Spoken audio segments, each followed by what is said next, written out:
Друзья мои, рад вас приветствовать, пожалуй, из самого русского бара «Ортодокс», где вы можете попробовать традиционные напитки, наливки, настойки, также коктейли на их основе. С вами Виталий Колпин, и это 13-й выпуск рубрики Bar Skills в рамках Bartender School by Bacardi Martini. Сегодня я бы хотел с вами разобрать еще движение с двумя джиггерами. Напомню, на прошлом занятии мы делали с вами такую связку. Ее также можно разнообразить, например, выбросами из-за спины, если у вас есть бросок этот. Или, например, сделать бросок за головой. В общем, любое движение, которым вы обладаете, можно, естественно, использовать в связке двух джиггеров. Я бы хотел с вами разобрать новое движение с двумя джиггерами. Это вот такая вот небольшая связка. Давайте подробно разберемся, что здесь происходит.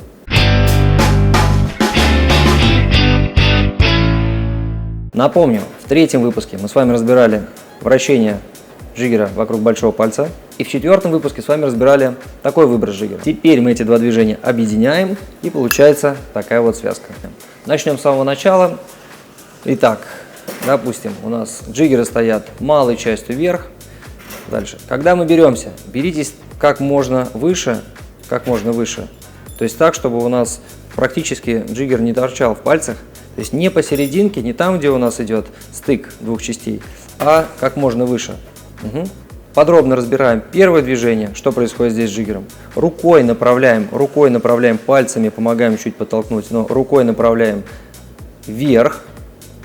Рукой направляем джиггер вверх, так, чтобы он перекатился через пальцы. Да. Вращение идет примерно вот в этой части. Вращение идет примерно в этой части. Второй джиггер мы фиксируем примерно в таком положении, как можно выше, средним и большим пальцем. Здесь пальцы помогают ее фиксировать. И направляем бросок вверх. Принимать здесь удобнее будет, наверное, на себя. То есть не от себя, а на себя именно. Во-первых, у нас два движения и не так просто координироваться. Второе, что так будет безопаснее в данном случае. Теперь соединяем два движения. Берем джиггеры как можно выше, как я уже сказал. И направляем движение вверх.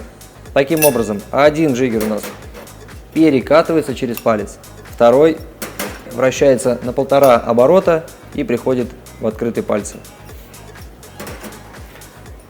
Важный момент: после того, как сделали первое вращение, сразу же открывать пальцы,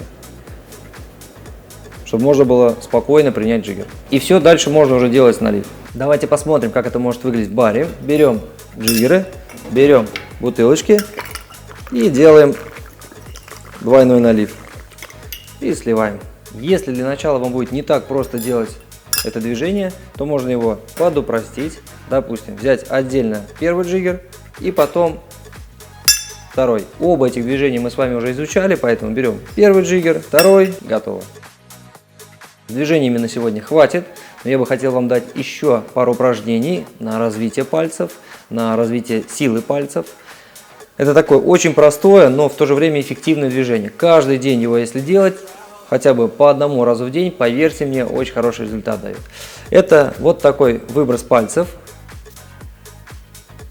Разжимаем, сжимаем. Что здесь важно? Важно делать это с усилием, с хорошим усилием и с той скоростью, с которой вы можете это делать. На две руки примерно раз 50. И пошли, примерно раз 50. Почувствуйте жжение в руке. Если не почувствовали, сделайте побольше или побыстрее. Если сильно напрягается, можно чуть поменьше сделать. Упражнение очень хорошо служит для как развития и мелкой моторики мышц, и в том числе укрепления мышц пальцев. И прошу вас, помните про разминку. Перед каждым занятием лучше разминать пальцы после того, как их согрели. Дальше растягивать. Да, по-разному, как мы с вами уже в третьем выпуске разбирали, да, растягивать поперек, так чтобы пальцы были эластичные, легко могли двигаться и делать то, что от них требуется. Ребята, вам, как всегда, прекрасного настроения, хорошей работы и тренировок, и увидимся в следующем выпуске. Все. Давай на этом закончим, как бы все. Нет?